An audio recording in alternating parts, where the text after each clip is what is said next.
अस्सलाम वालेकुम viewers, welcome to Urdu से यूट्यूब चैनल। अस्सलाम वालेकुम प्यारे व्यूअर्स, उर्दू से टीम की जानिब से एक और न्यू वीडियो के साथ हाजिर हैं।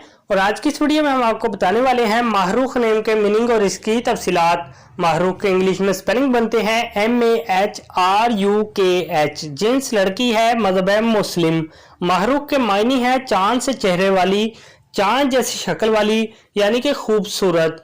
माहरूख नाम का शुमार लड़कियों के नामों में होता है। माहरूख नाम के अफराद के लिए खुशकिस्मत नंबर 9 माना जाता है, जबकि खुशकिस्मत दिनों में अतवार और मंगल शामिल है।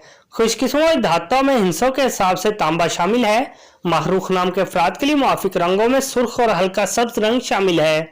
माहरूख नाम के अफराद के लिए मुआफिक पत्थरों में पखराज शामिल है। माहरूख नाम में 7 हरूफ है और ये एक लफ्ज बनता है। अपने नाम का मीनिंग जानने के लिए कमेंट बॉक्स में लिखिए, चैनल को सब्सक्राइब कीजिए, वीडियो को लाइक और शेयर कीजिए। Thanks for watching.